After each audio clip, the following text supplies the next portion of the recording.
Welcome to Film at 50, a podcast that celebrates semi-centennials in the world of cinema. I'm your host, Brian Rowe. Very excited to welcome Sam Meltzer to the podcast today to talk about a big one, Sleuth, from late 1972, Oscar-nominated mystery starring Laurence Olivier and Michael Caine. How are we doing, Sam? I'm doing great. Thank you so much for having me today. Very thrilled to have you here. You reached out to me months ago. You wanted to talk about Sleuth on Film at 50. And I was like, well, that's like 7 months away. Are you cool waiting? And you said, okay.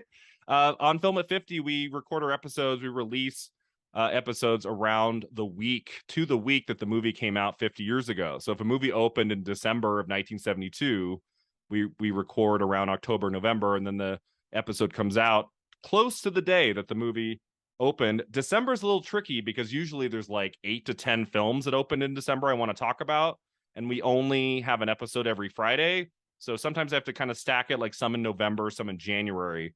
So this will be at the end of November. Sleuth came out in December of 72. What a month of movies we got there. We're going to talk about Poseidon Adventure and The Heartbreak Kid and some really big ones coming up. But I would say one of the big kind of fall releases of 72, absolutely Sleuth, which would go on to get some big Oscar nominations. So what was it about Sleuth, Sam, that made you want to pick it for this podcast? Well, I mean, at this point in time, I'm not as hyper-focused on my Oscar nomination completion journey. I mean, over the past few months, I've juggled with whether or not I actually want to do that, just because now I'm at a point where I've seen everything that looks appealing. Now I just have to sit through a bunch of really old films that are kind of known as boring and no one has really seen. So I'm kind of like satisfied with my place now. But this was I bet a year and a half ago. I mean, the 70s for me is like the best decade for film. I know that's such a boring take, but I think that it's a true take.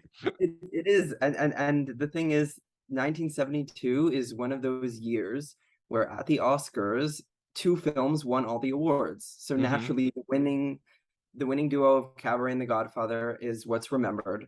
And all the other nominees and winners, which were, not many others, are not that remembered. I mean, I know some people like critics like The Emigrants, and I know that Sounder is like a family film, and people like Deliverance. And this year is like known as like the best actress category. You have the first time where two women of color are nominated in the lead actress category. But other than that, I mean, it's not particularly a remembered year outside of Cabaret and The Godfather. Yeah. And for me, like, Sleuth is my favorite of all of these outside of those.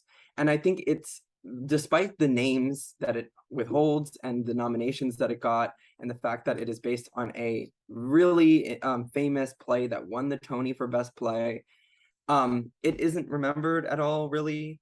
And it's also kind of a lost film because I don't know specifically what happened, but I remember there was some distributing thing where they just like didn't allow it in America anymore because apparently it used to play on TV all the time. But now you can't find it in America anymore because of some weird legal issue. I don't even know what the explanation is. But something about lost films, especially ones that were nominated for big Oscars, really fascinate me. I mean, kind of similar. It's not exactly like it doesn't have a legal issue, but 2 years later, I mean, the Best Actor winner, Harry and Tonto, you can't find that film anywhere. Really? I had to dig for months to try and find something like that. And movies like that always really fascinated me because I'm curious to see, like, they were so big in their moment and they were so, popular. They made money, they won awards, they were nominated for a ton of awards. Why are these movies that often have big names behind them, why are they so forgotten? And why can't you find them anymore? And this is just another example of that. I love finding little hidden gems, even if they were big at the time. Because again, like the 70s is such a great period for film, and seeing what was popular then and that classic feel of certain movies, like the little grains in the cinematography and the music, everything. It's pretty special. But yeah, I mean, mostly, and I also just really enjoy the film.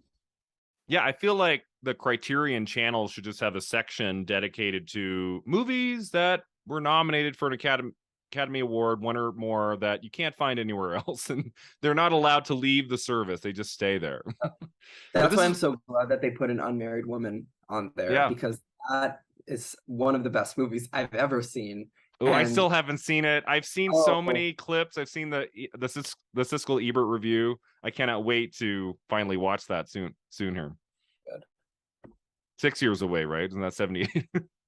6 years. So maybe a while away. But I think that's an argument for physical media too, right? A lot of streaming services, they might have Sleuth for a month or two and then it goes away, and then a year later no one can find it anywhere. Like if you have it on DVD or Blu-ray, then you can watch it there. So there's not like on Amazon right now, you can't buy the disc. Well, Like it's you not available. can, but I think it's kind of difficult. I mean, I have a DVD of this movie, but I Oh, you don't do? know Okay. where it's from. I got it off of eBay, and Oh, okay. yeah. So I mean, I'm looking now on Google, on Amazon. It says you can get a DVD of it, but this might not be an American DVD. It's very Is it confusing the way. expensive? It's $16, so not Okay, not bad. terrible, It's but not like it's $119. yeah, no, that can happen. But But yeah, if you look, I mean, you can rent this movie anywhere. So yeah, I mean, I would say so every month on the podcast we do 4 or 5 episodes. Usually every month there's one film that I really have to dig deep to try to find for me and my guests to watch. And there have been a couple episodes in the past that I ended up not doing because I could not find a copy anywhere to watch. And so that yeah, happens. Movies just kind of get lost. And, I mean, it's been a while. It's been 50 years. If there's not a huge demand for some of these films of the early 70s from mm, audiences, from viewers, like it might not be as easily accessible anymore. Although I feel like Michael Caine is still a pretty big name, a well-known personality, actor, Oscar winner. And Laurence Olivier, I mean, anyone who knows anything about actors, I mean, he's up there. So the fact that, I mean, they're both still pretty well-known figures, and the movie getting 4 Oscar nominations, the year of Godfather and Cabaret, it says to me that this should not be a lost film. This should be available for everybody, right? but I think that part of that is, as I said, like the weird, like preservation of it, and I don't think it's because it's been forgotten. Well, maybe it's because it's part of it's because it's been forgotten that it isn't available. But again, I don't remember where I found this piece of information. I'm gonna try and find it, but I just remember reading somewhere that there was a legal issue and that now you can't find it in the US. But I Oh, think okay. even if you could, it wouldn't really be that popular still. So Yeah. who am I kidding? So yeah, we have a lot to say about Sleuth. Got lots of really cool trivia about this movie, and we're going to talk Oscars. But before we get to that, you've never been on the podcast before, Sam. So I'd love to just hear about kind of your history with movies. Like what got you into movies? What got you into the Oscars? And if you have a few favorite films to share, that would be great. Yeah, so my love of movies, I mean, my parents are, I'd say, pretty arty people. They are, I like to describe them as very cool. So they've always loved films. They always grew up watching a ton of films. Neither of them work in the film industry, but they do work in the arts. So Okay. I've always been exposed to great old films, and they, ever since I was little, have been showing me films. But when I was around 10, 11 years old, I found this cool book in a room in my apartment that said 1001 movies to see Yes. before you. I And have that. as a 10-year-old, you're like, oh my God, I have to watch every movie in here. That's so cool. And I would just put on these like random 20s films and like fall asleep to them Yeah. just so I could say that I watched it. But that was like, that's 10-year-old behavior. And then like when you're 12 or maybe 13, 14, you're like, oh, now I have to watch every Oscar winner for Best Picture because that's what they do. So it's Yeah. like go through these stages. But I'd say like the real time when I really started loving movies was when Parasite won Best Picture, and that whole 2019 to 2020. Yes. I mean, that really brought it out for me. That's when I really started watching movies and paying attention to what was happening and not just watching them for the sake of watching them. And then the pandemic started, and that just gave me an opportunity to watch everything. Time to watch films. Yeah. Yeah, so many movies. And I just got a chance to really catch up and watch so many Academy Award nominated films. I did actually watch all of the Best Picture and Best Actress and Best Supporting Actress winners. Wow. That's you know, there are some people who I follow on Twitter who probably wouldn't view that as that impressive, but you know, there are others who like probably would. I mean, there's a range, but that was a big project, and a lot of it's just been watching Oscar nominated for Best Picture and acting Mhm. and all of that. But now I've That's sort of huge. I haven't done that. I haven't gone back and watched every single Best Picture winner, actress, supporting don't actress. recommend it that much. So like you watched Butterflies Are Free? Yeah, I have I've seen that movie twice Oh, actually. I yeah. did a podcast on that movie with Oh, Zeta okay. for Hmm. Passion like a year and a half ago. Yeah. So yeah, that's another one that you can't find in many places. Hmm. Yeah, that Yeah, was hard to find. We talked about that one in July. I had to do an yeah. episode I about it listened to that because it was a episode. winner for supporting actress. And Mm. I'm a huge Goldie Hawn fan. I'm like a Goldie Hawn completist, and there's still like 4 films of hers from the 70s I haven't seen, and that was one of them. So that was fun Mhm. to see her in something I'd never seen her in before. But yeah, I haven't done. I mean, I've probably seen most of them, but I would say there might be like 10 to 20% of like the actress, supporting actress winners I haven't seen yet. I don't like to be done with any project because then I feel sad. I'm like, there's still a few more to find, you know. Like I haven't seen Mm, everything. true. But And then favorite films. I mean, movies that like I normally list as like my top yeah, four on Letterboxd. All four of these are Best Picture nominees. okay. It's The Graduate, Little Miss Sunshine, Network, and Secrets and Lies. I mean, those aren't like Ooh. my exact top four of all time. I have like Hmm. a ton of favorite movies. I mean, being asked what my favorite movie is such a tough question. But recently, like of this year, like I'm really into Triangle of Sadness. Like Ooh, I'm for excited. Hmm. 2022, like that's my movie of the year. And I know some people don't like it and others really love it. That is my favorite film of the year Oh, cool. at this, and I think it'll stay that way. I mean, it's amazing. And Tar, of course. Like those two are like instant 5-star classics. Um, but that's of recently. But those four I mentioned, usually what I'd say are my four favorite movies, just to make things easier, even if it's not the exact truth. It's just really hard to say what your favorite movie is. I don't know. Yeah, I eventually I was asked so much because everyone's known that I love movies since I was a kid. I finally in college just picked one and I went with Sunset Boulevard, which I just Yeah, think is one like of the it's best. just a wonderful, perfect film that I can revisit it anytime I want. It's never boring, it never gets stale. It's the only film that I can just watch it all the time and never get sick of it. Even some of my other favorites, I'm like, okay, I think I'm done with this one for 10 years. Like I think I'm good. But not Sunset Boulevard. I love the texture of that movie. So Yeah. I just always say that one. And but yeah, those are great choices. Network is one of my favorite films. That movie's Mm. amazing. I did a video about the best Oscar acting winners of the 70s, and three of those performances made the list. Beatrice Straight, Faye Dunaway, and Peter Finch. And William Yeah. Holden probably would have made the list too, but he was double nominated with Finch, as we're going to talk about Yeah. with Sleuth here. So let's get into the movie we have today, Sleuth, from the end of 1972. This is a movie I had never seen before. I had obviously heard of it. I knew a little bit about it going in, but I went in pretty blind. Like I just knew the two leads and that it was like a who done it, like mystery thriller of some kind. I didn't really know what to expect. And as always, I do my research after I've seen the movie. I like to go in cold with these films for the podcast that I'd never seen before. The movie that I got is not what I expected, Sam. This was interesting. Uh, So tell me why you love this movie.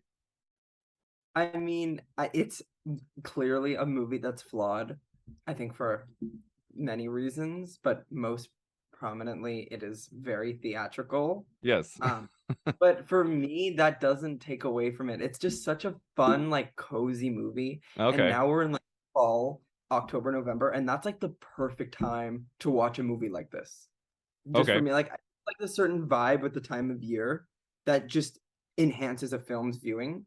Hmm. And I suppose I mean when I first saw this, I really love both of these actors. And one, I mean, maybe my favorite thing about this film is the music. It's Mm-hmm. such a great score that we have here, and that also just like adds on to like the fall thriller mystery, cozy up on the couch feeling. It's so much fun.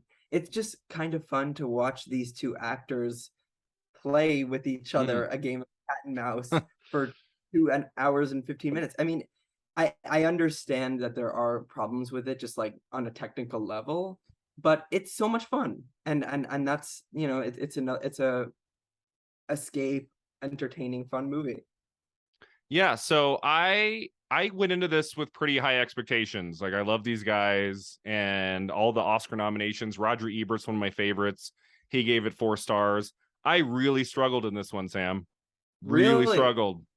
Like Oh. I admired what these guys were doing, but at a certain point I was like I want the world to be opened a little bit here. Like, Mhm. Yeah, and I get and I felt like if you're going to give me a 2 hour, 20-minute movie, it's got to be more than just this cat and mouse between these two characters the whole time. Like I yeah. needed to open this world up a little bit. That was just me. Many people really, really love it. And there was a lot to admire about it. There are some scenes I really liked. I think the ending's really great. I think the opening's really great. I think like the beginning and end are pretty good. Like the first 10, 20 minutes and the last 10, I was into. And I did not hate this film, but it was one of the bigger letdowns for me of the whole year on Film at 50. I just was like, for me, I never stopped thinking that I was watching two actors in a movie based on a play. I just could Mm. always see the artificiality of what was happening. They never became real people to me in the movie. And I've seen other mystery whodunit thrillers where I do really care about the characters, and even from the, you know, kind of the same era, the same decade. And this one, I'm just like, I mean, I'm not against talky films. Like some of my favorite movies are very talky. And this one, I just felt like it's kind of like 3 scenes, the whole movie. There's like, Mhm. it's like a 3 acts every 30 to 40 minutes. You just get this long scene. and, and it just, I don't know. I mean, it was a long day. I watched it late at night and I'm just like, Yeah. so there was that part of it, but I think I'm in the minority there. I think most people really love and cherish this movie, but I did not see it. So help I'm me glad that explain we have a away. conflicting opinion about this. No, I am glad, because that makes it more interesting. Because I Yeah. have heard this before. Because I don't think this is like labeled as one of the best films of Yeah. the year. I don't think it is. Hmm. Um, I know people like it a lot. I know it was a box office success and it got the actor nomination, all that. But I don't think it's considered a classic. Hmm. I mean, part of the reason why I like this film so much is because I do really love the play.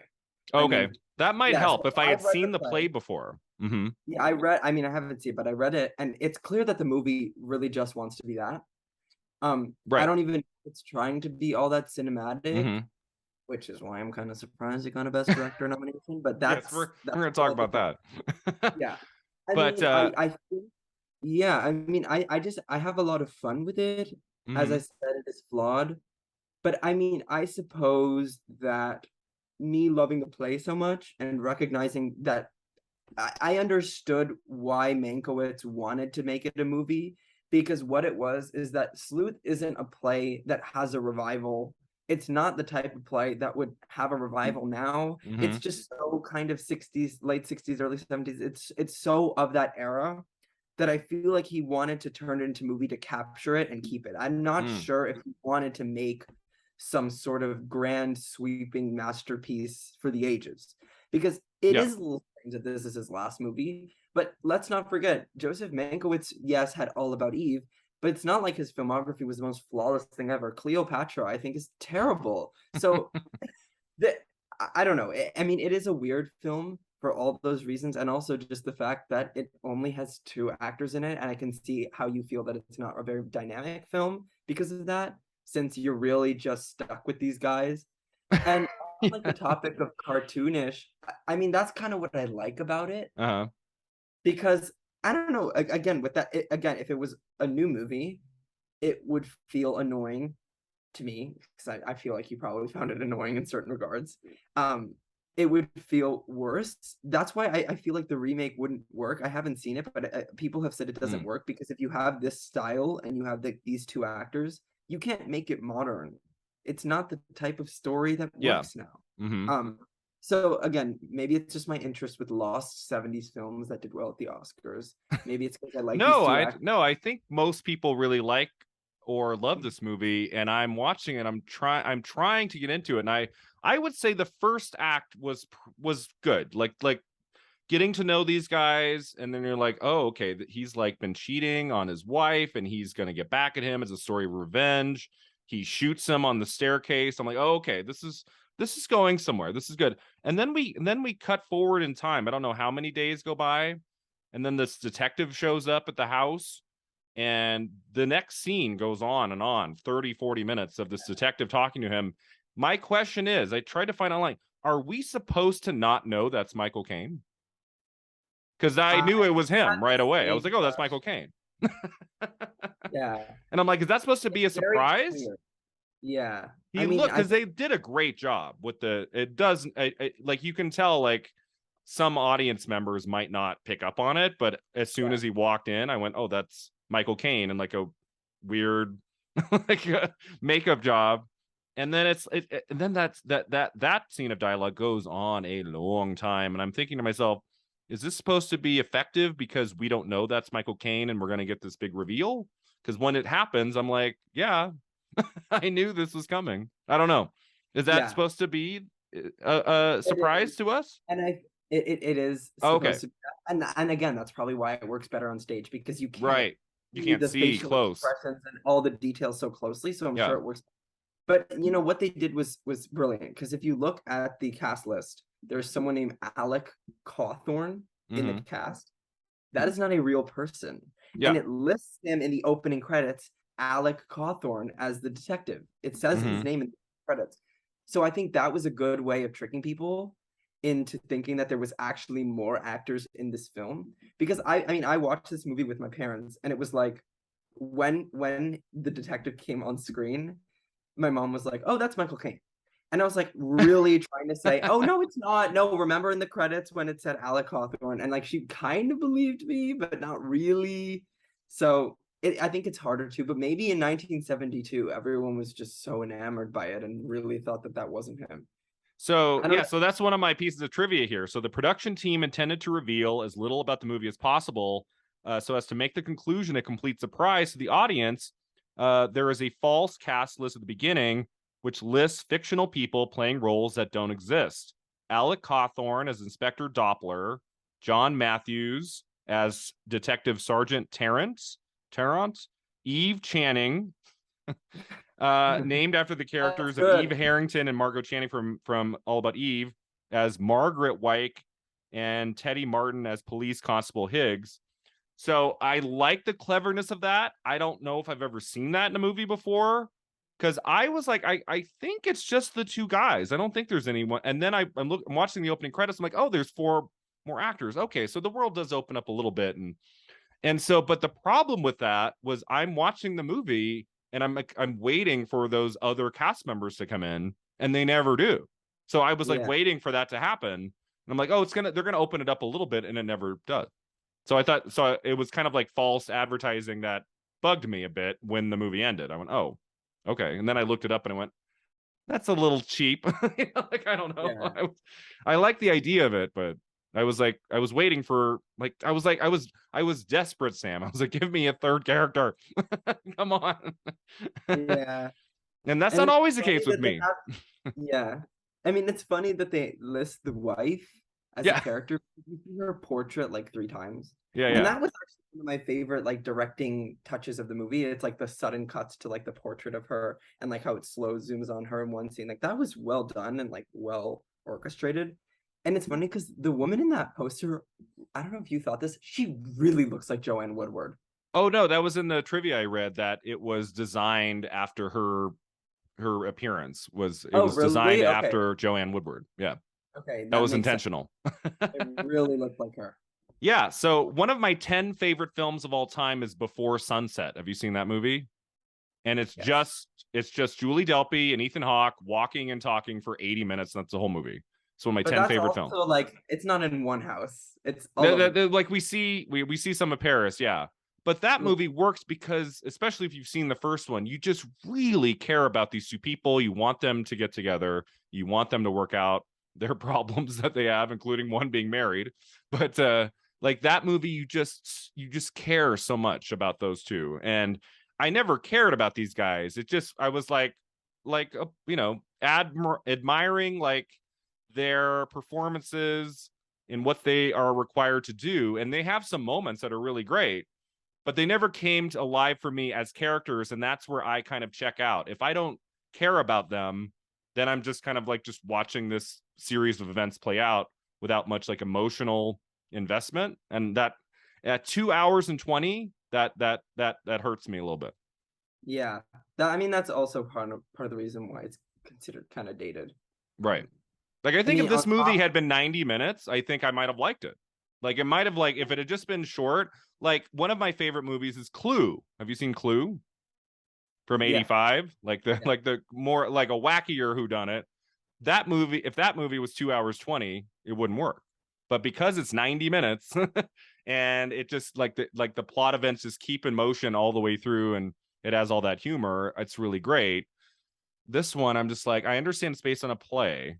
So, like, if they're going to include all of it, it makes sense it would go long, go over 2 hours. But I didn't think there was enough that the movie was giving me to warrant that running time. Hmm. I can Right. totally see it too, Yeah. especially if like you aren't familiar with the play or like the source material. Mm-hmm. I mean, were you like really curious about this movie leading up to it? Because like, or were you like, I'm excited for this. I'm excited to talk about it on the I podcast. I'm not like actively like, I really wonder what Sleuth is. Was there like a distinction there? No, I would say of the last 2 months, this was the movie I was looking forward to the most when I came home on Thursday and put it on. Like, I made some popcorn. I was like, I've watched some mediocre films for the podcast the last few weeks, and I'm like, this is gonna be good. Like, this is gonna be. Roger Ebert loves it. Oscar nominations. I love these two guys, and so I was with it for a while, and then it just, like, once we got to the second act of Michael Caine in makeup, it I could like feel like the artificiality of it, and it just didn't come to life for me in a way I was hoping for. And I mean, the dialogue is well written. I just didn't care enough about the people and their Mm, situation to make me want to really just invest myself in what was happening. So that was my struggle with it. mhm, But it's not a bad film, and I think the acting, what they do, is really great. It never came to life for me in a way I wanted it to. So I was disappointed in that. But mm. it's still an important movie, I think, in their careers. And the other thing I struggled was that I love Death Trap. Have you seen Death Trap I from haven't. 82? I really, my parents really like that So one. that's very similar to this. It's Michael Caine and it's Christopher Reeve and Diane Cannon in a mystery whodunit. The whole movie is in a cabin, and I think it's like an hour and 45, a little shorter, also based on a play. It's also kind of a whodunit, like these three characters, and they're kind of pointing fingers at each other, and it's a lot of dialogue. But in that movie, the characters feel real to me. They feel like real people in a real situation, and I care about their circumstances. Whereas in Sleuth, it just kind of felt like I was watching a script play out on screen rather than see two people come to life. I don't know. It didn't have the, I mean, they're both theatrical, but in Death Trap, I care about the characters and what's happening in the story. And it also pushed some boundaries. There's a homosexual storyline in Death Trap that I think works well. And it's Sidney Lumet, who I think is maybe a little bit more Dynamic. better paired with this material, like he was in Murder on the Orient Express in 74, which is a great movie with a huge ensemble cast. I mean, I'm not a maybe fan if of that movie Sleuth had, oh, you don't like Murder on the Orient at Express all. at all?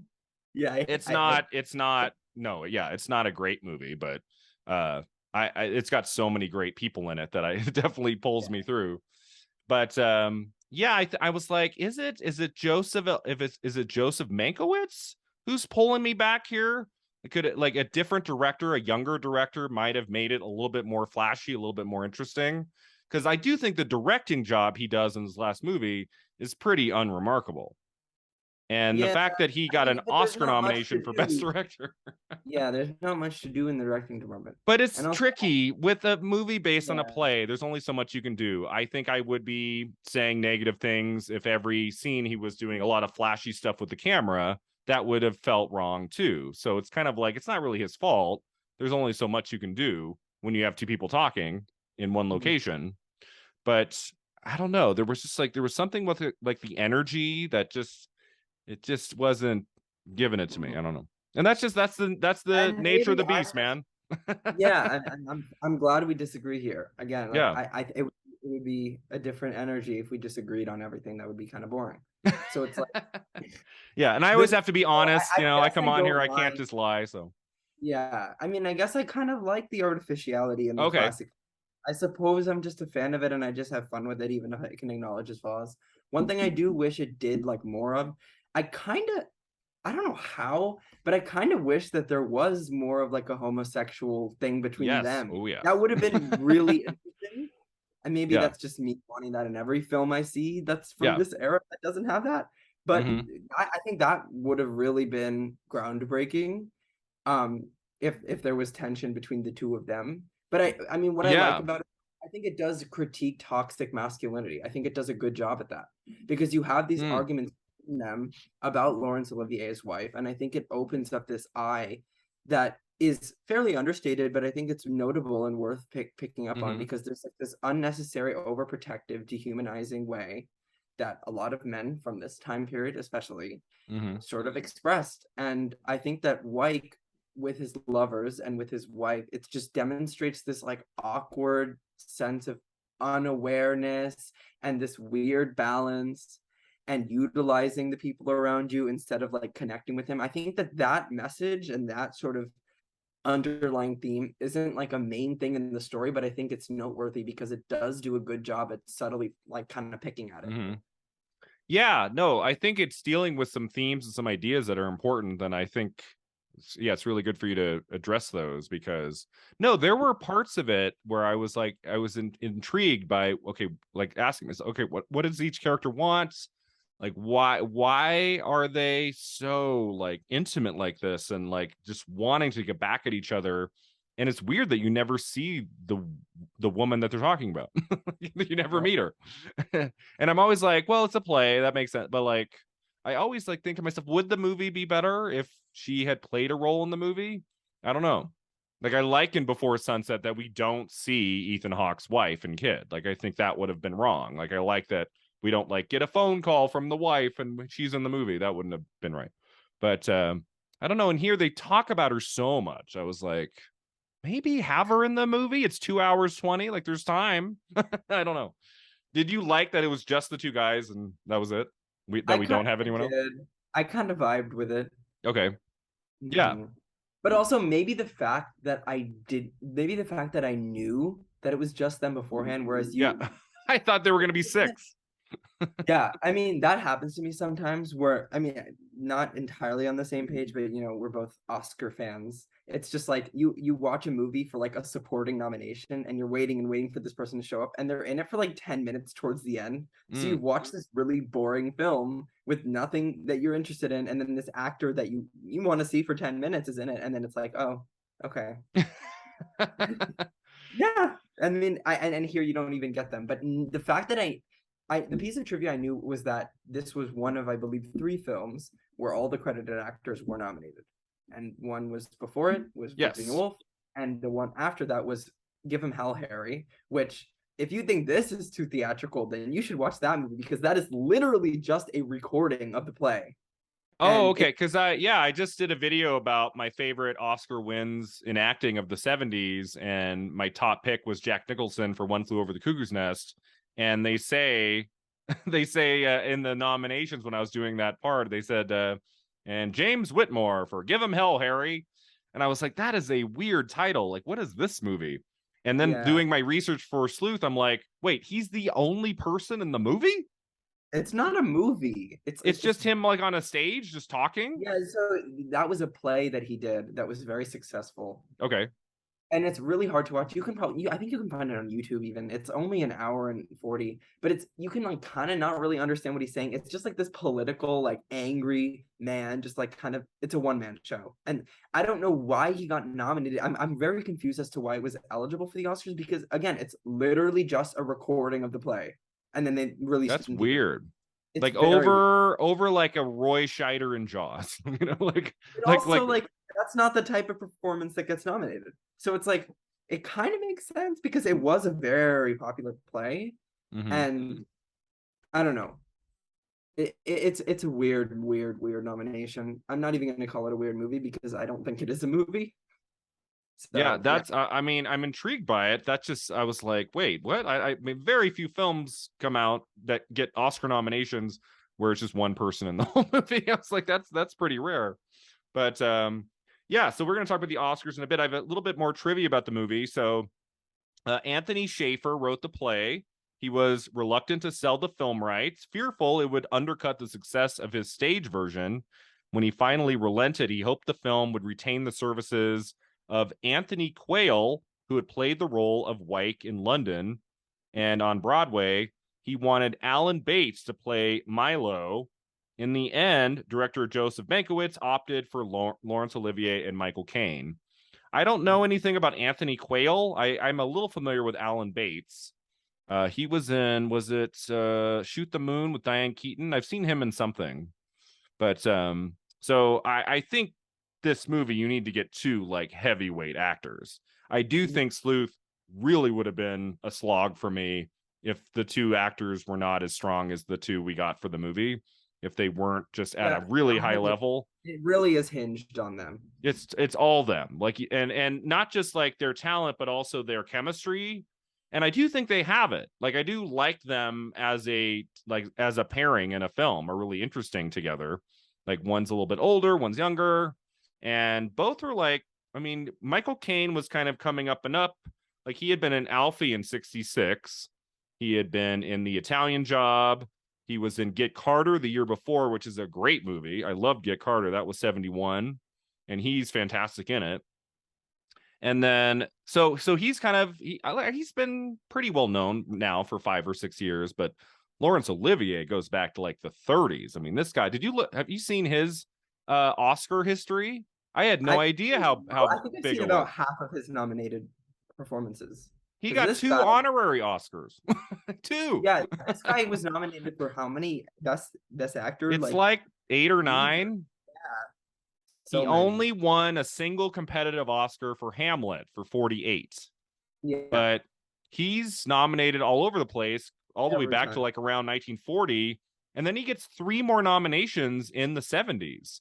Yeah. After this, he gets one for Marathon Man and supporting actor. And then he's nominated for The Boys from Brazil in lead actor. He is so good in Marathon Man. Have you seen that movie? Yeah, I thought with Dustin Hoffman. You don't like him in that? A very weird movie. Weird performance. Yeah. But speaking on Anthony Quayle really quickly, he's actually an Emmy winner and an Oscar nominee. Okay. And yeah, so have you seen End of the Thousand Days? That was one of the very few 1969 films. So before I started the podcast, I was still kind of doing this just for fun. So in 2019, I was watching some of the 69 films. I think I tried to watch Anne of a Thousand Days, and it's a costume film, right? Yeah. I think I struggled. Yeah, I mean that makes sense. Costume dramas. I mean, Anthony Quayle was kind of a thespian, and he was a knighted person. Okay. So he was a big deal, but I mean I get why he's forgotten now. Okay. So that's interesting. I mean, I don't know, maybe the movie would have worked with those two. But did you read about like Michael Caine not knowing what to call Olivier on set when they first met? Did you know about this? Oh, but that's hilarious. So he didn't know. Like he was like, how do I address this guy? He's got all these names. He's got like Lord and all this. So finally he said, how should I address you? And Olivier said, well, it should be as Lord Olivier. But then he added that now that has been settled, just call him Larry. So it started with like Michael Caine thinking, oh my God, I have to address this guy as Lord Olivier every time I see him on set. But he said, oh, no, now that's out of the way. Just call me Larry. And I guess Michael Caine called him Larry and Olivier called Michael Caine Mikey. Like that's what they called each other on set. And then Laurence Olivier is having so much fun when he's making them. You can tell, especially Olivier, you can tell he's really having a blast with this character and the script. So according to Schaefer, Olivier stated that when filming began, he looked upon Michael Caine as an assistant, but that by the end of filming, he regarded him as a full partner. So this is one of those cases. Olivier probably wasn't that familiar with Michael Caine's work, and he's probably like, "Oh, who's this young guy?" And then by the end of shooting, he probably reckoned, "Oh, this is a really great actor, and he is my full partner in this." So that's really cool. I don't know if did they ever work together again. I forgot to look that up. If they ever appeared in a film together again, because I know Olivier was acting for many years after this in movies. I'm thinking probably not. This is probably the one. Yeah, I'm looking now. I don't think so. Sometimes I'm surprised, like I'll be watching some random movie. I'm like, oh, they were in. Well, when did it happen? It happened on a film recently on the podcast with Scatman Crothers and Jack Nicholson, who I know as together in The Shining, one of my favorite movies of all time. And then we were watching a film. I want to say, it was The King of Marvin Gardens. That's the movie. And Scatman Crothers is in the film, and he shares like 2 or 3 scenes with Jack Nicholson. And I'm like, it's the 2 guys from The Shining in another movie. This is really cool. So sometimes that happens. I don't know. Mm. Maybe I mean, these Nicholson was the it boy of that time. I know. Yeah. He was hot shit at the time. Everyone wanted to work with him. Jack Nicholson? No, Michael Caine. Oh, Michael Caine. Yeah, Michael Caine, I think he's always been in demand from the beginning. Like, I don't think he's ever had a year or 2 years where he's not getting any offers. His filmography runs pretty deep. I think he announced he retired, right? I think he was talking about it, but I don't think it's confirmed. He announced after Bestsellers. Yeah. Which I watched, and it was okay. And I mean, he's almost 90. I think he's 89 as of this recording. I think he's like 89. So some of these actors, they get to 90. It's like, well, like John Williams is 90, 91 now. And it's like, and he's scoring The Fabelmans for Spielberg. He's scoring Indiana Jones 5. I'm like, okay, go for it. I like it. Clint Eastwood making films. He's like 91. It's great. So I hopefully Michael Caine sticks around a little while longer. Let's see, what else do I have here? So yeah, those are like my main pieces of trivia outside of the awards run. But anything else about like the movie specifically? Like, the third act was solid. I thought the ending was really great. Like, once I felt like the stakes finally go up, I felt like Mankiewicz's directorial vision has a little bit more going on. Like all of those mannequins, or what do you call them, in the house coming to life. The animatronics. And there's like some spinning of the camera, and there's a little bit more paranoia. And we go outside the house a little bit, and you get the sense that, oh, there's like actual people coming. The cops are coming, and Michael Caine is shot, and there's blood. And I'm like, okay, things are happening. There's a little bit of this movie in the middle where I'm like, nothing's really happening. Like, what's going on here? So that For me, the most exciting scene is like in this part. Yeah, I think the best direction, the most well-directed scene in the film is the one where Michael Caine is kind of taunting Olivier, and he's like, where can you find all the jewelry? And the way the camera moves around in that scene, I think, was pretty amazing, because you have this like weird doll, and it like it's like from the perspective of the doll, and then like the doll's in the foreground and then the doll's in the background, while you see Olivier running around and Michael Caine just kind of standing there. It was a really well framed scene just all around. Because a lot of this movie is just filming the 2 of them, kind of like a play, as we said, not the most remarkable in terms of the cinematography or any of that. But that scene specifically was really well done. Also, like the beginning with the maze, incredibly well done, really beautiful estate. Yes, the opening shots of the estate before we go inside. I mean, I was struggling to. I'm like, okay, so he's really going to put on this like clown mask and climb up the ladder and do all of this stuff, and like, why are you so trustworthy of this person? Like, it was just very stupid. I was trying to buy into this situation, and I just was like, Michael Caine is a very smart actor, an intelligent person, and I'm just like, I don't know if I believe that he would do that, this character, but I guess at least you go outside the house a little bit. It's a little bit more open. I like that. And then, but yeah, I knew what was coming. I'm like, he's going to get shot. Something's going to happen.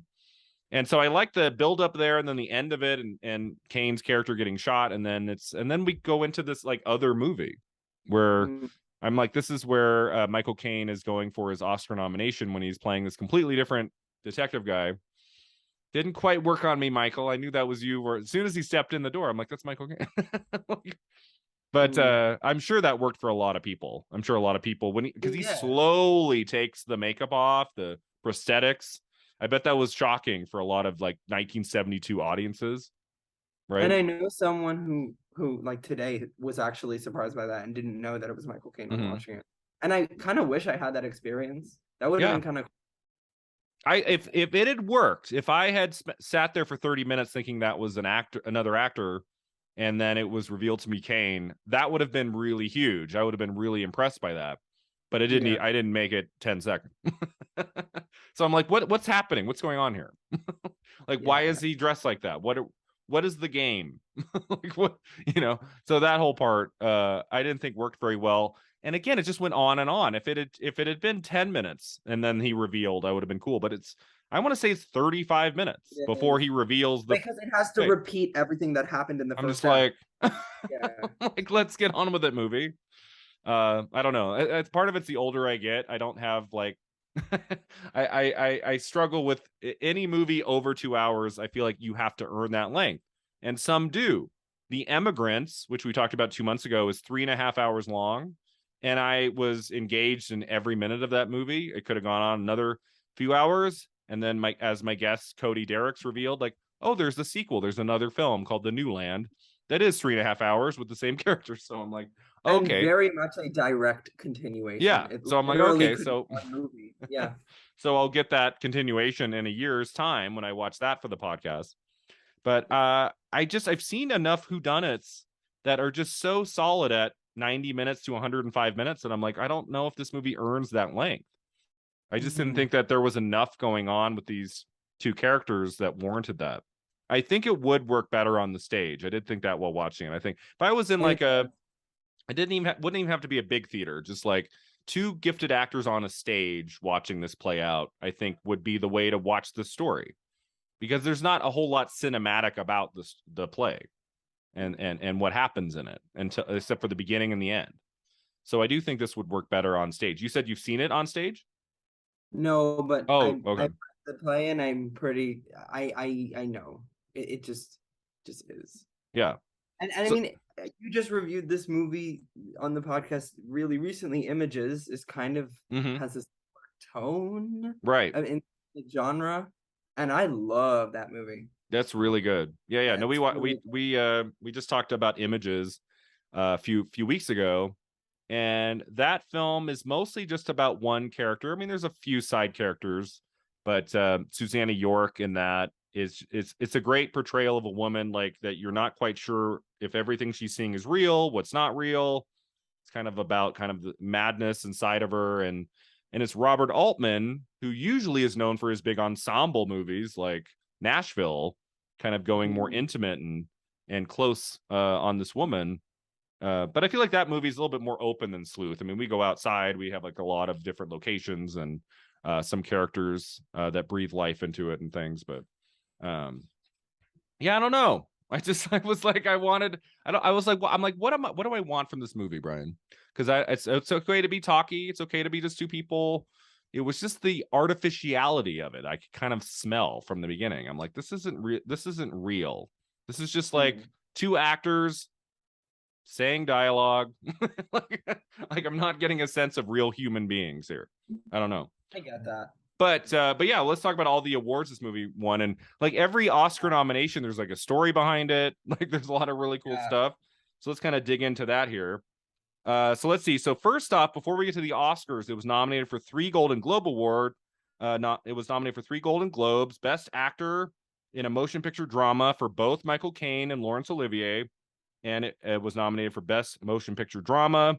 At BAFTA, it got Production Design, Cinematography, Screenplay, and Actor for just Olivier.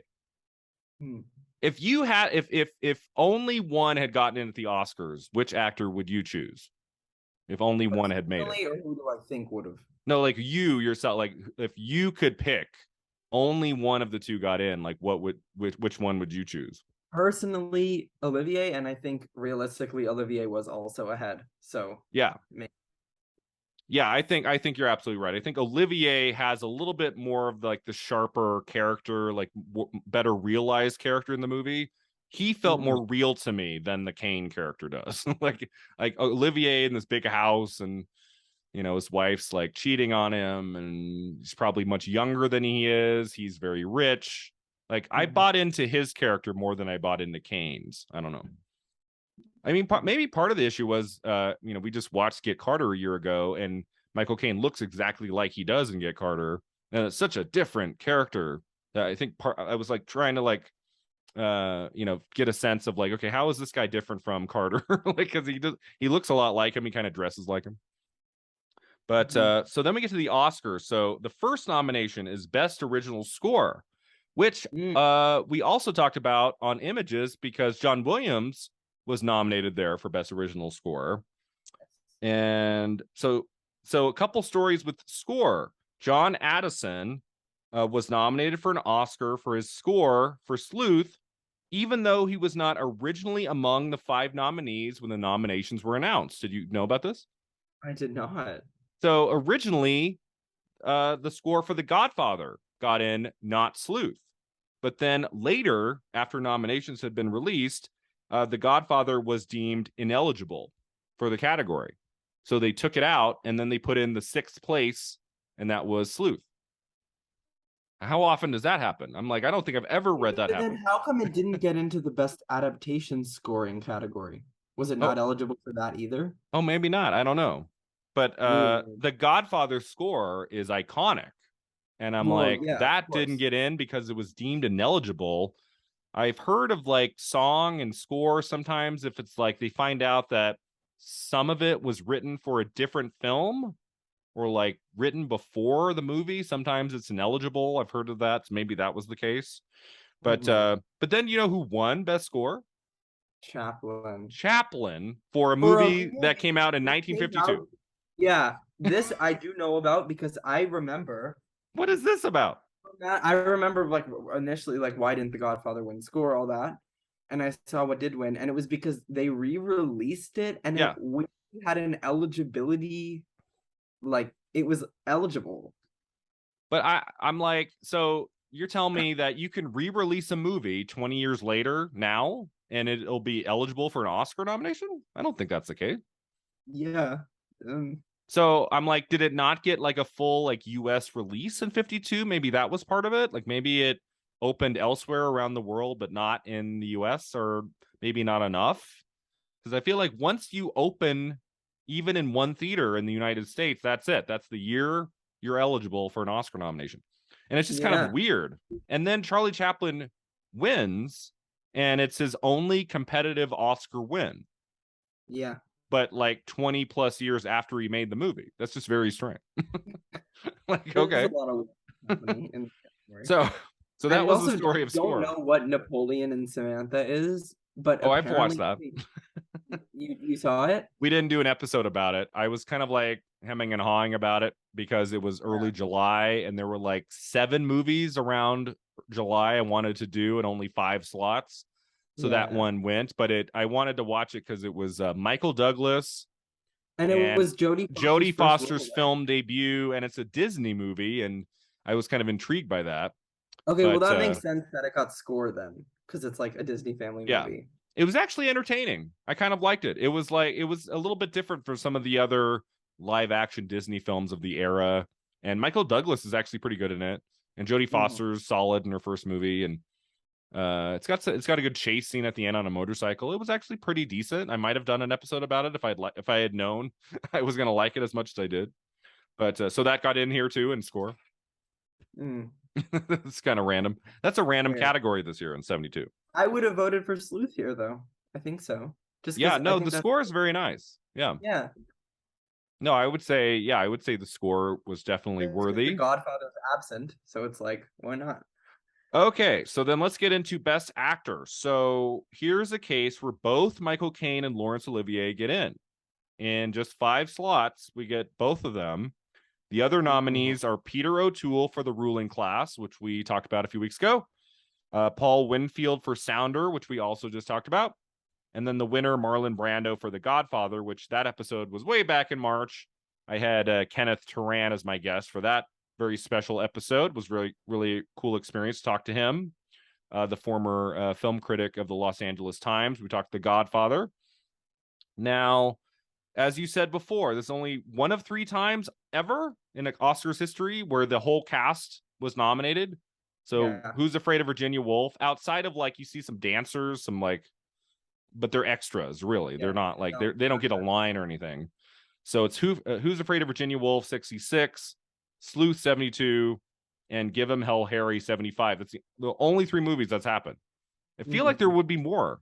Like you feel like there'd be, but they would both have to get in. Like if there's 3 people in your movie, they would all have to be nominated. So that would be pretty tough. Yeah. Like same time next year, Alan Alda didn't get nominated. It's like that kind of movie where it's right. like clearly based on a play. There's probably been some of those where it's 2 people the whole movie and one got a nomination, but the other one doesn't. So then it's not on the list. And then I wanted to look up like, because I think I share with you, I love it when 2 people show up in the same category. It's not split in lead and supporting.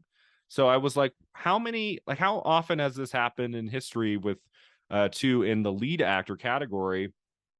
And I think it's only happened 9 or 10 times. So the first time it ever happened was Mutiny on the Bounty, 35. 3 people got in. Yeah. Clark Gable, Charles Laughton, and Francho Tone. It happens next with From Here to Eternity in 53, Montgomery Clift and Burt Lancaster. The Defiant Ones, 1958, Sidney Poitier and Tony Curtis. Judgment at Nuremberg, 61, Maximilian Schell and Spencer Tracy. Beckett in 64, Peter O'Toole and Richard Burton. Network, 76, Peter Finch and William Holden. The Dresser, 83. I don't know anything about that movie. Tom Courtney and Albert Finney. And then the last time it's ever happened in lead actor was Amadeus in 84, F. Murray Abraham, and Tom Hulse. And so it's been a long time. You've seen all of them? Is The Dresser good? I don't know anything about The Dresser. It is a very weird movie. Okay. I don't know if I like it or not. You're not sure if you like it? There's a lot going on in that movie. But that's a Best Picture nominee. So okay. Yeah. And then the last time it happens in either of the lead categories is Gina Davis and Susan Sarandon for Thelma and Louise, 91, right? That's the last time it's happened in either lead actor or actress. Ridiculous. So since then, they've said, let's split it up, right? Because oftentimes there are 2 worthy performances in a movie and they get in, but it's one's in lead, one's in supporting. I remember the year of The Hours, it got very confusing because The Hours was the whole thing because that was prime Weinstein era. Yeah. That was they needed Nicole to have an Oscar. But also like Carol, as I just said, like Carol, that really should have happened. Carol is like you could argue that Rooney Mara is the lead of the film, right? But she gets in for supporting. She has more screen time than Cate Blanchett. But Cate Blanchett is like the more well-known figure, so she gets lead. Yeah. The Hours was confusing because the one of the 3 who's in the least amount of the movie is Kidman. She wins lead, and then Julianne Moore, I think, is in the most of the movie, or is it Meryl Streep? One of the other 2 are in a lot more, and then Moore, because she's also in Far From Heaven, gets in for supporting actress for The Hours. That was just very odd. There's no rules anymore. It doesn't matter. Like you're in every scene of the movie. I don't care. Supporting, it's like what? So I don't know. So Sleuth is a rare film that the only way you could argue, I guess, that Michael Caine could have gone into supporting was that Laurence Olivier is just a bigger, well-known. Nowadays, Michael Caine would have been a supporting nominee. Michael Caine, 100%. I think 100%. once they put Jamie Foxx in supporting for Collateral, a movie he's in every scene of, basically, for 2 hours, and the only way you argue that is that Tom Cruise is a bigger name. So but Tom even Cruise then, it's like, is he like not that much at that time? In 04. In 04, more people knew who Tom Cruise was than Jamie Foxx. Which one had the Oscar?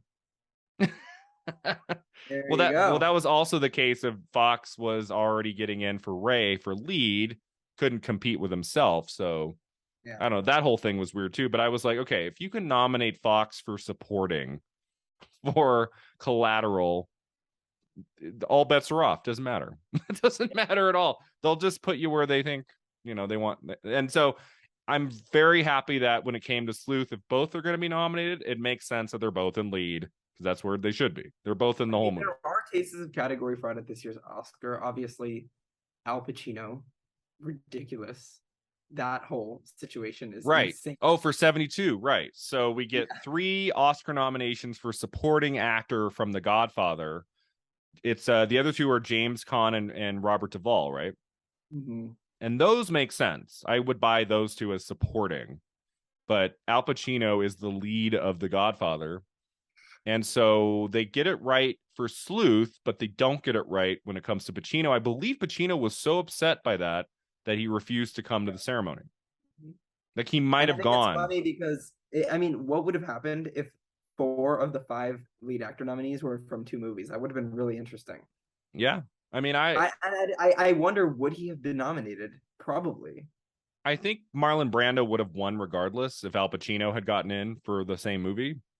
Because as it has happened before, like with Amadeus, like sometimes the 2 people are in there and one of them wins.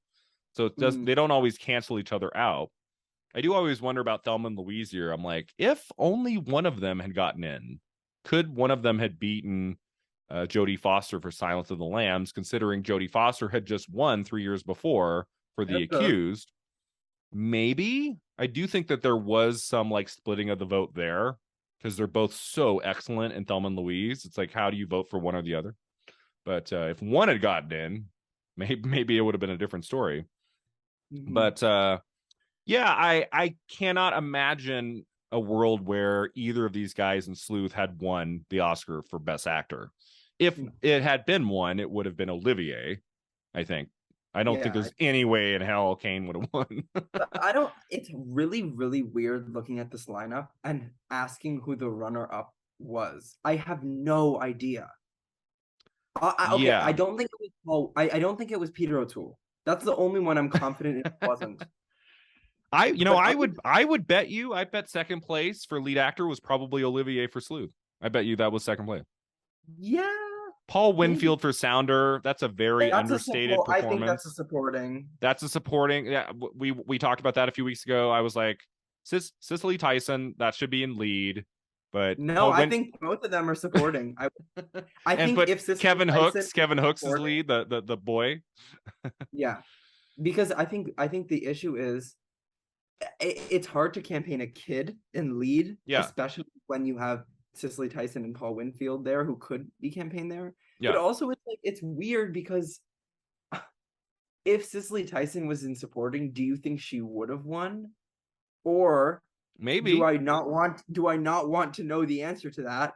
Because Eileen Heckart probably had more friends in the Academy than Cicely Tyson, and she would have lost to Eileen Heckart. I don't want to know the answer to that question. So I'm glad that we got this. Also, the first time that a film had 2 people of color in lead actress and lead actor. The first time that happened. I also believe Sounder was the first predominantly African-American cast to get a Best Picture nomination. Yes. No, yeah, we talked about that. All true. Yeah, that was I could not believe that Sounder was the first movie where for both lead actor and lead actress, the 2 African Americans got into those categories from the same movie. That was the first time that it ever happened. I couldn't believe that. I was like, what? I don't think there's ever a case where it was a Big 5 movie though. In terms of I don't think Paul Winfield got a whole lot of precursor stuff. His nomination was kind of a out of nowhere surprise. So I think it came down to just a lot of people loved that movie and just were voting for it in every category. Did very well, got into picture. I think Sounder, the only thing that people nominated before the Oscars was Cicely. The movie wasn't even. Cicely won a couple critics prizes, I think. She got into the Golden Globes. Winfield didn't. When it comes to Best Actor, I mean, I think there's 2 worthy performances that I might have put in there. And I don't know in place of who, but Jon Voight in Deliverance. I think he's really great in Deliverance. And Max von Sydow in The Emigrants are 2 performances I thought were really good. And both of those movies got into picture and director. So I kind of like that kind of especially John Voight, because he got into the Golden Globes and he had been nominated for Midnight Cowboy 3 years before. So, and Deliverance was a huge hit. That it kind of surprises me that Deliverance gets in for picture director, but not in lead actor for him. I mean, he's kind of the star of the film. I mean, it's like about four guys, but he kind of takes it over, especially after what happens at the beginning.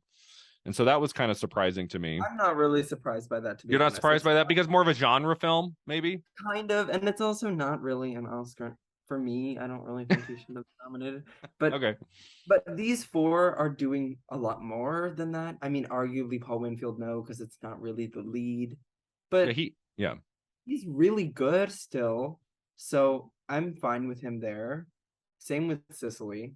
I'm totally fine with them there, even though I think they're supporting. They're both really good. And then yeah, I mean, just Deliverance is my least favorite of Best Picture nominations. Really? I don't think it's bad. I just think it's kind of okay. And nothing about it is like win or really nomination worthy to me. I understand, except for like the editing. Sure. But I think the thing what happens here is that I think clearly Peter O'Toole is what the fifth slot. I talked about that movie on the lone acting nominees with Gordon. Okay. And what I think happened is that a performance like John Voight in Deliverance or Max von Sydow in The Immigrants even, or I don't know, who else was contending for lead actor? Not that many. I mean, Robert Redford in The Candidate, I guess. Yeah. Oh, that's a good one too. We just talked about a really, really bad movie that makes Sleuth look wonderful. And that's Avanti, starring Jack Lemmon. Yeah. He was a contender. In his Golden Globe winning role. He won for comedy or musical for Avanti. And that movie's also about 2 hours 20 and feels like it's 5. And that episode will have just dropped. I wanted to do it because I'm a huge Billy Wilder fan. My favorite film is Sunset Boulevard.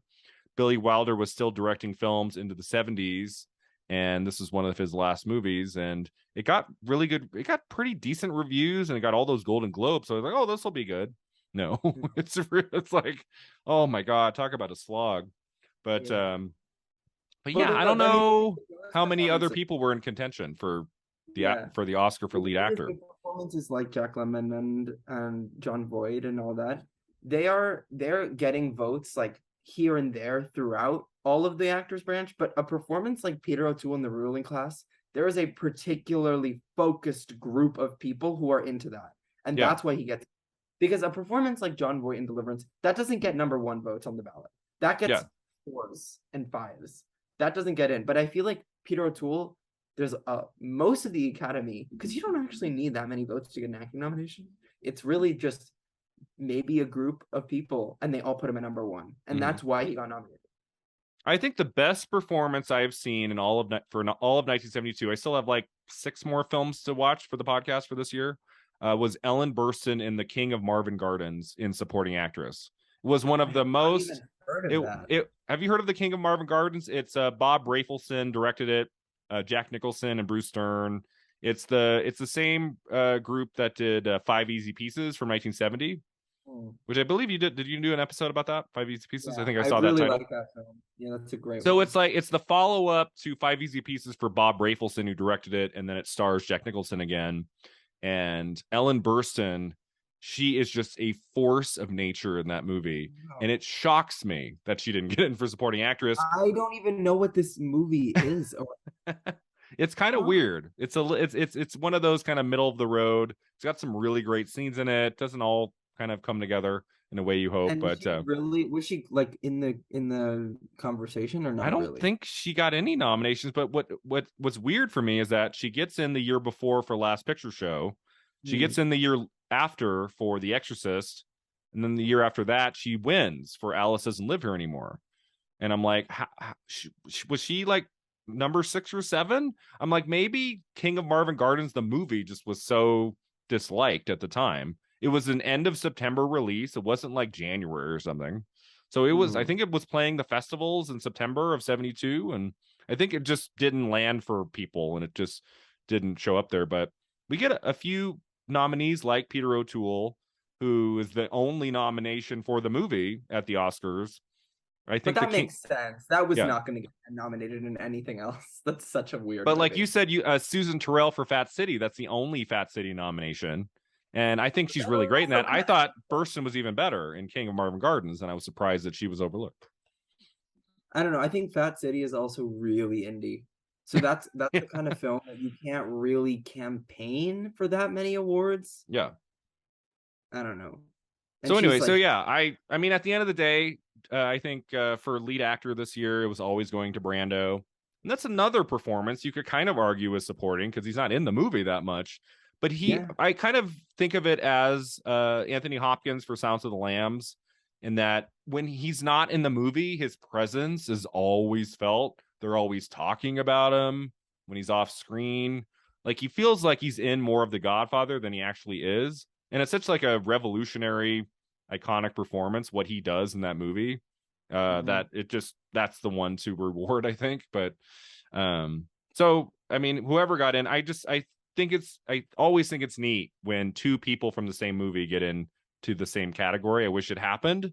Now I don't think it'll ever happen again, right? Do you think it'll Well, ever happen again I for mean, I either would. lead category?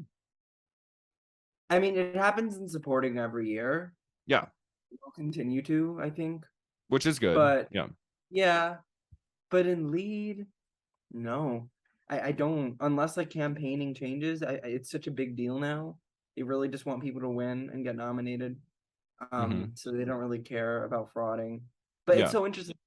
I mean, last year's awards for 2021 films, I don't think we had a single case of category fraud across all 20 For the nominations, nominations. Oh, good. Okay. which is amazing. But this year, it already looks like there's going to be like 4 already. So We're it's not really even there yet. strange. Yeah. Yeah, it's pretty strange. But and I mean, I'm just gonna say this: if Brendan Gleeson was campaigning in lead for the Banshees of Inisherin, he would have been nominated and it would have gotten double. But that's just me, and we can move on from that conversation. Yeah. But it is I sad mean, because we're gonna get movies into can have more than one lead. yeah. And I do think if two people are really excellent in a movie and they both have about the same amount of screen time and they're in the whole thing, like they need to both go in the same lead category. This is ridiculous. Oh, I have that same Uh, I have that same water bottle that you're holding. I've had that for like 2 years. That's what I bring to school every day. That's funny. All right, so the last category is best director. Now, I can't imagine you're shocked to learn I'm not so thrilled with this nomination here for me neither. for our director Mankiewicz. So it's John Borman for Deliverance, Jan Troell, is that how you say it, for The Emigrants, Francis Ford Coppola for The Godfather, and the winner Bob Fosse for Cabaret. And then Mankiewicz takes the fifth slot. I Mm. don't know what he's doing in Sleuth that made him worthy of that nomination. There's I nothing he's know. doing that. It's because his name is Joseph L. Mankiewicz. That That is is it. why he went up. It is Okay. because again, look at Joseph L. Mankiewicz got how many nominations for Best Director? 5, I They believe. loved him. Yeah. Yeah, he got one, two, three, one, two, I think 5 or 4. But he would get nominated for movies that weren't in Best Picture. He's the only person who won Oscars for writing and directing 2 years in a row. Exactly. For That's why 1949, that explains why he's nominated this year. For That 1949, he wins screenplay and director for A Letter to Three Wives, and then 1950 he receives both again for All About Eve. So I that's a think pretty big. I mean, not too many directors have not too many people have won just director 2 years in a row. That's pretty rare. So to win all four in 2 years, that's a pretty good feat. yeah. But we had to reward him one more time. What's telling about the reason why it's just the director's branch liking him is because Sleuth, as big as it is, the fact that it gets 2 lead actors, director, it's a box office success. It's a big movie. It was in the Best Picture conversation. That's I think undeniable. It doesn't get adapted screenplay, and that's what lets you know that this director nomination is just because they like Mankiewicz. Because if a movie Yeah. like that's based on a Tony-winning play doesn't get into Best Adapted Screenplay, and Pete and Tilly does, that's telling. That is very telling. But if Mankiewicz had written the screenplay, it would have gotten He totally nominated. would have gotten nominated. I'm But do you like, know how why do he you got not nominated? give this movie screenplay if you're going to give it director? That makes no sense. It's a And do script. It's a you know why Pete screenplay film. Kelly got into screenplay? I mean, this is a movie that's completely reliable on its screenplay. That is not a very flashy directorial film. So to give it director and not script makes no sense. I think. Yeah. Well, I think Pete and Tilly got into screenplay the same reason why Sleuth got into director, because Julius Epstein wrote Pete and Tilly, and he wrote Oh, Casablanca, so that's why he got there nominated you for go. that. There's a lot of weird name checking here going on. So I think it's not his best movie, but he's doing a lot more things. I feel like that are interesting from a directorial standpoint.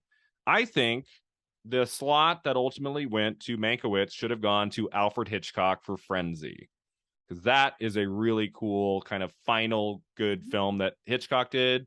Hitchcock got 5 nominations throughout his long career. The last one was for Psycho. And I feel like he's bringing new instruments to what he does in Frenzy that I think he got in for Golden Globes. He got a Best Director nomination at the Globe, so he would have been in the conversation.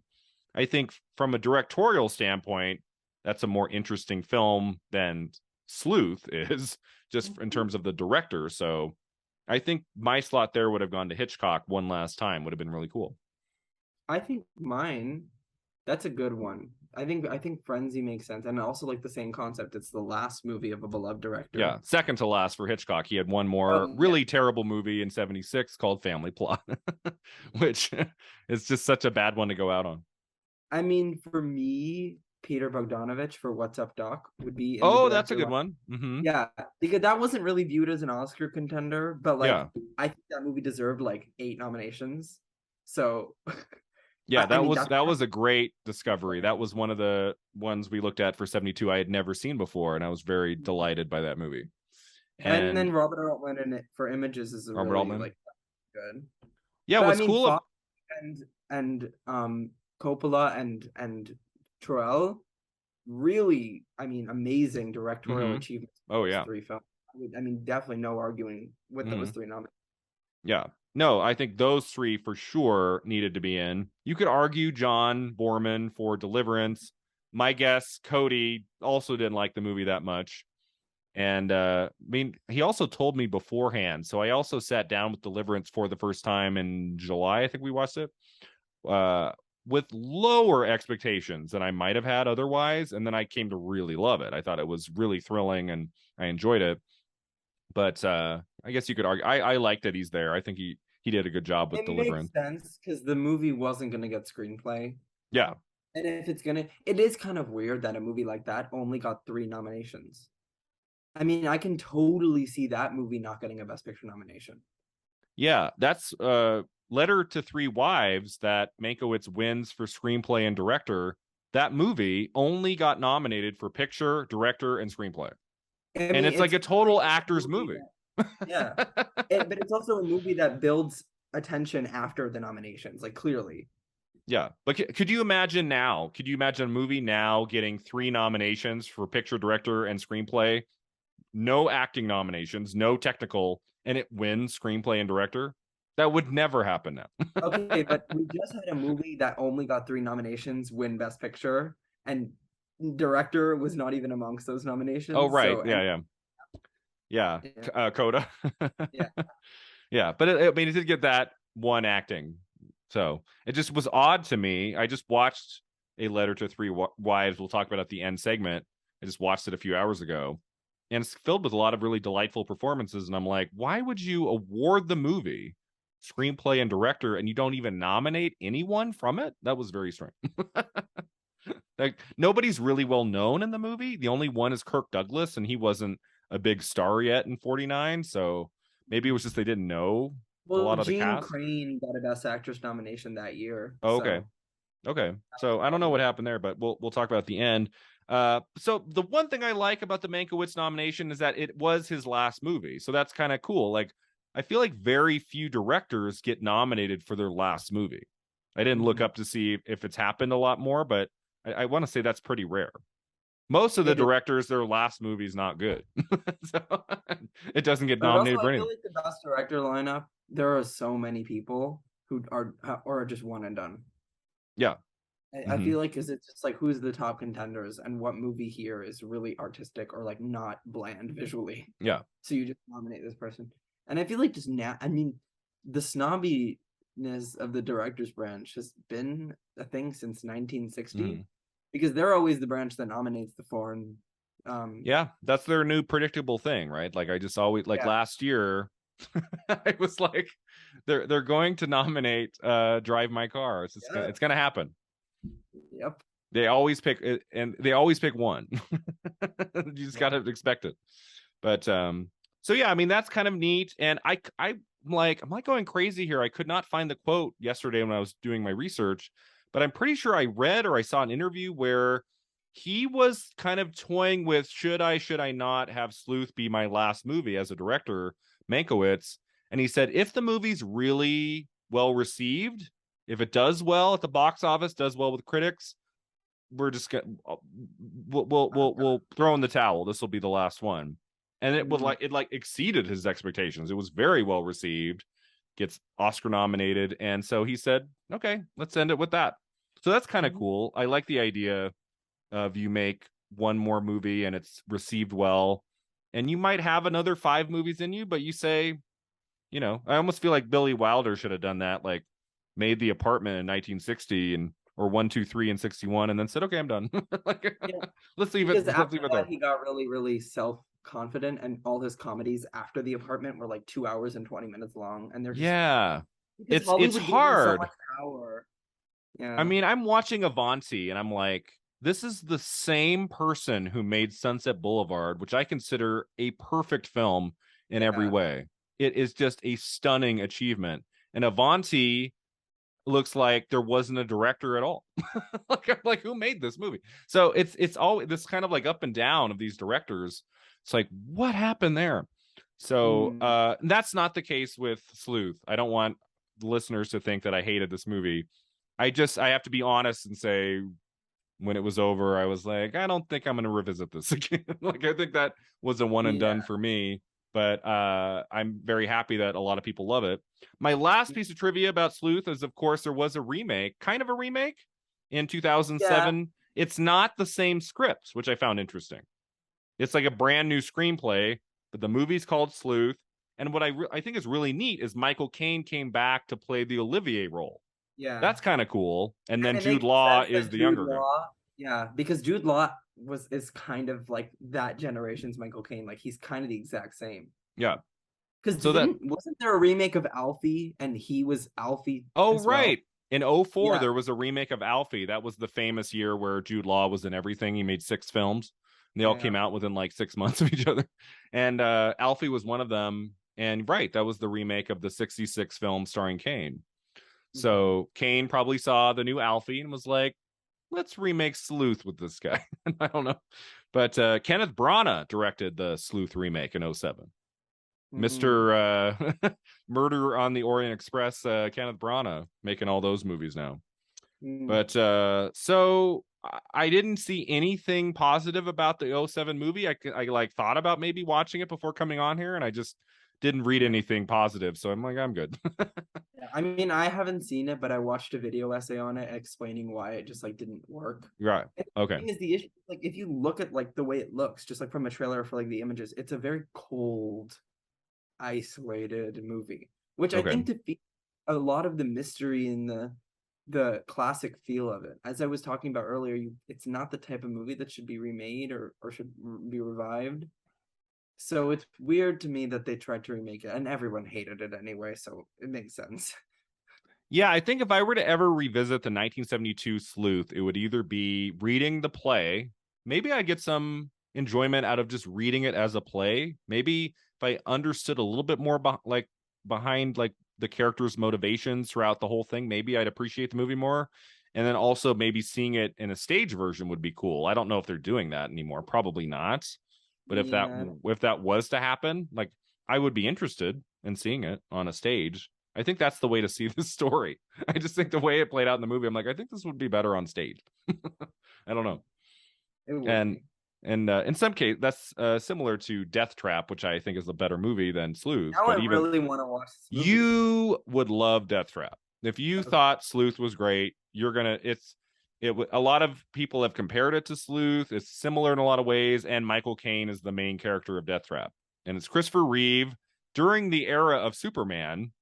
Like he's Superman, and then he's playing gay in Death Trap, and that's really interesting. And then Diane Cannon screams a lot as the female lead of the movie, but I've always liked her as an actress. I think she's good in it, and it's Sidney Lumet. So if you're a fan of Network, you might want to seek out some of his other films, and that's a really good one. So yeah, I would say, I mean, if I were to pick a double feature movie for this, probably I'd pick Death Trap, even though it's older. Would be kind of a cool double feature. But that kind of takes us to our final two segments here, Sam.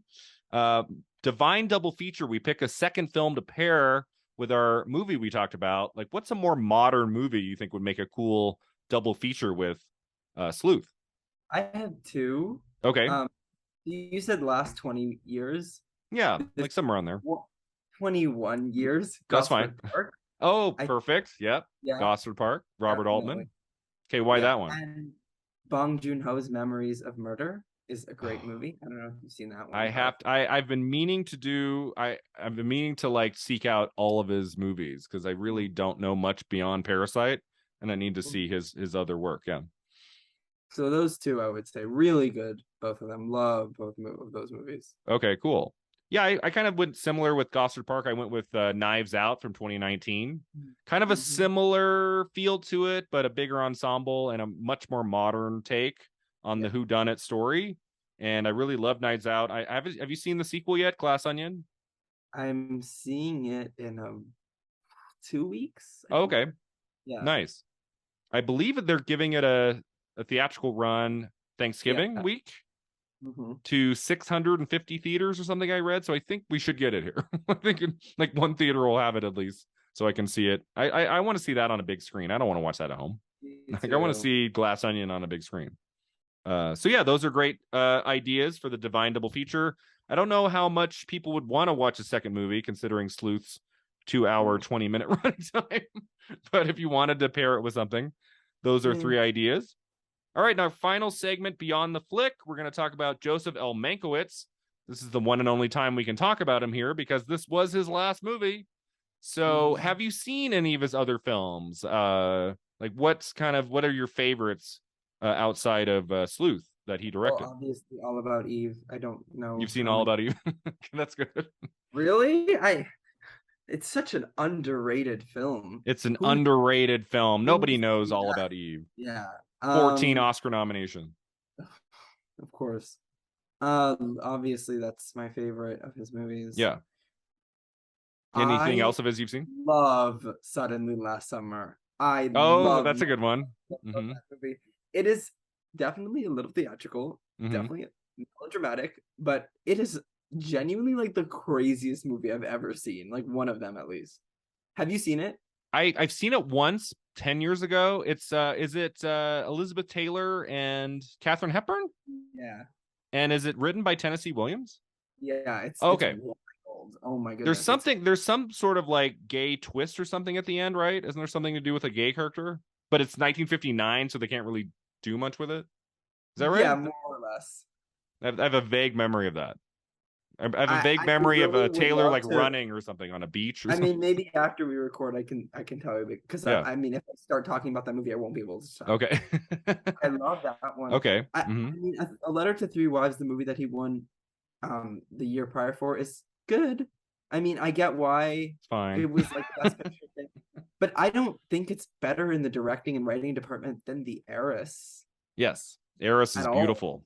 Yeah, The Heiress is one of the best movies ever made. So I don't know what was happening there. Yeah. I have vague memories of All the King's Men from 49. I don't remember it that much. I don't know if that was worthy of director, but it won picture, right? That's the picture winner for that year. I think it's one of the rare movies that won picture without director or screenplay. It just won like actor, supporting actress. And that's another movie that got a remake that really bombed.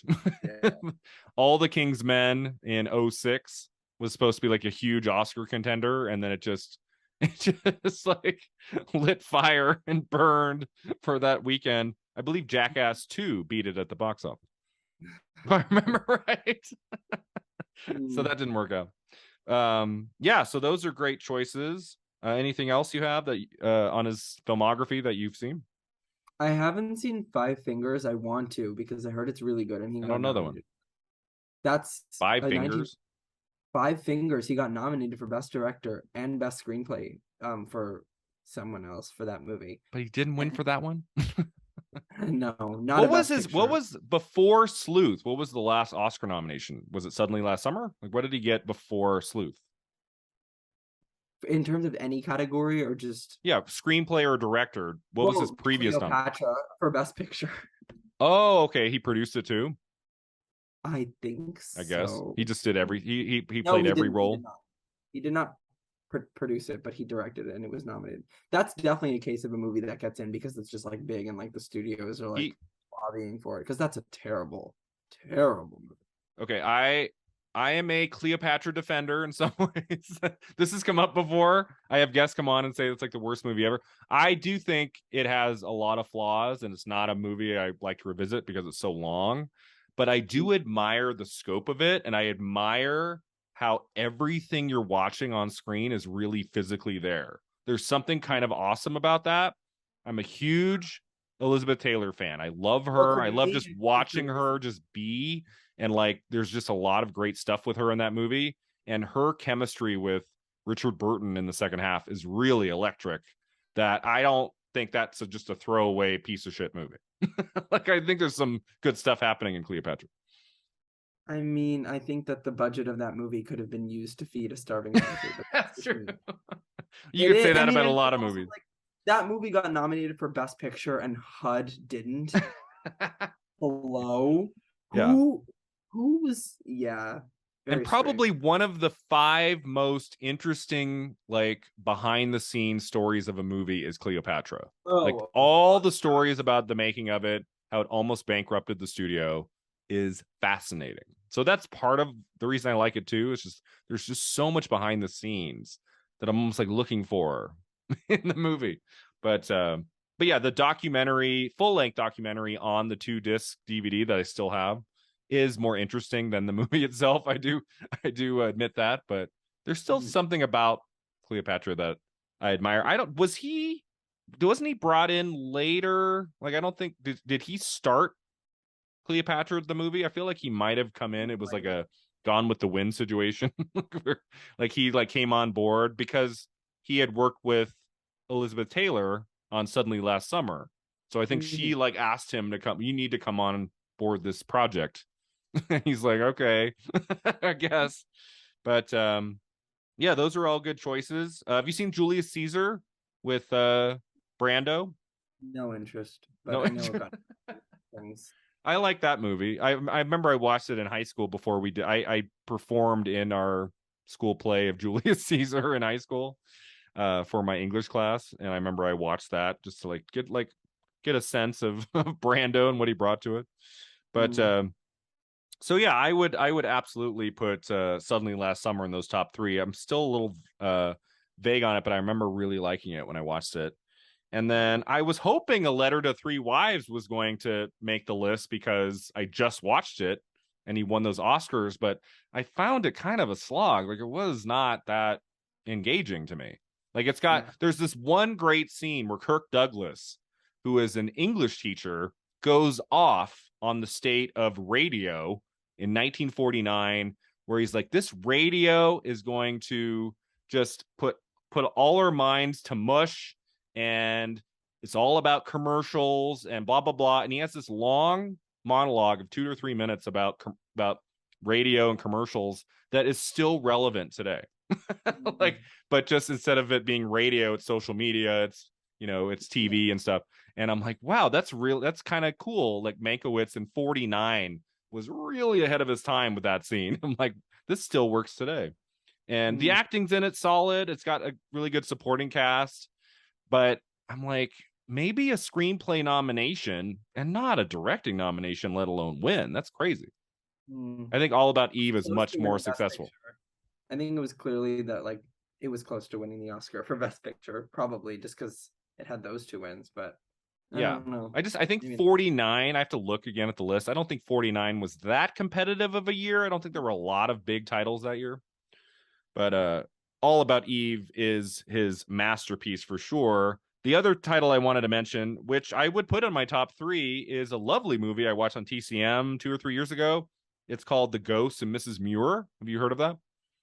Mm-mm. It's kind of a supernatural love story from the early 40s, one of his first movies, and it's like a lovely Oh, little. I've heard of this. I haven't seen it, but I know what this I is. Never watched mind. it. It might have been in October on TCM in like 2018 or 2019. I remember I watched it and I was like, I'll put this on for 10 minutes, see if it's any good. And it just like wrapped me up and I watched the whole thing and I really loved it. And that's an early film he made. But I think 99% of the population would say that his finest film is All About Eve. That's one I put on at least once every 2 years. Like I have the Criterion and it's just like, I adore Betty Davis so much, and that is one of her great roles. I cannot believe it was almost Claudette Colbert. I think she would have been solid in it, but Betty Davis was perfect for Margot Channing. But the whole cast is great, and unlike A Letter to Three Wives, which kind of has its lulls, like there are no lulls in All About Eve. It's just consistently engaging all the way through. I love kind of like Sunset Boulevard, which came out the same year, which is like the only gripe I have with All About Eve. Like, couldn't the movie come out in like 51? So Sunset Boulevard could have swept. You know? That's always my gripe with All About Eve, because it's kind of they're kind of similar in like their stories a bit. And their fan base. Yeah. It still blows my mind when it comes to the best actress category that it went to Holiday for Born Yesterday. I have so warmed up on that You've win, warmed though. up on it. I'm okay about it. I've seen I Born Yesterday. totally do not mind because everyone claims that, oh my God, the vote splitting between Gloria Swanson and Betty Davis really helped Judy Holliday win. And Anne Baxter. No, I mean actually between Betty and Gloria. Like, Oh, okay. But what if they just actually liked Judy Holliday's performance the most? Has nobody ever considered that? That's probably right. Yeah. Good in that movie. Yeah. No. It's a performance that's worthy of that honor. It's just, I would say like 2 of my 10 favorite female performances in the history of film are Swanson and Davis for those 2 1950 movies. And I like Holiday and Born Yesterday, but I'm not like crazy about it to give it an award over them. Gloria Swanson in Sunset Boulevard is one of the 10 best performances I've also ever seen. But it's my favorite performance, male or female, ever. Yeah, and I'm so okay with Julie Holliday winning just because I don't know. It's just like the fact that she did that is so iconic. But also, again, adding on, like, what if they liked it more? That movie did get a Best Picture and Director nomination, so they totally could have actually thought she was better. I don't know. I'm in support of that win. I will defend it for a long time. I don't know. One day I'll make a video about that race, and I feel like it's gonna be a long one. I feel like there's gonna be a lot to talk about. All 5 of those performances were amazing. Yeah. All right, Sam, that brings us to the end here. It's been a lot of fun having you on Film at 50 for the first time and talking Oscars and Sleuth with you. As we wrap up here, I'd love for you to tell our listeners where they can find you online. If there's anything you'd like to promote, now would be the time. Well, not much. Just really my Twitter, Sam the Parasite. That's it. Okay. And I don't really use my podcast anymore, but that's linked in there. And then I've guested on people's podcasts a lot of times, so you can probably find me if you just look up Sam Meltzer on Spotify or something. Okay. But yeah, that's about it. Not too much to promote. Well, if you ever continue podcasting, I'd be happy for it, because I just listened to some of your episode on A Clockwork Orange, a movie we talked about on Film at 50 a year ago, and you had some really great things to say about it and some good banter with your guests. I listened to the first half hour before we came on here, and yeah, you're a really good podcaster, Sam. It's been a lot of fun having you on today. So thanks for being here, Sam. Thanks to all of you for listening. You can find us online at filmat50.com. We're on Twitter and Instagram. Check out my YouTube channel, Brian Wrote Video, about all things Oscars. And until next time, remember, 50 never looked this good.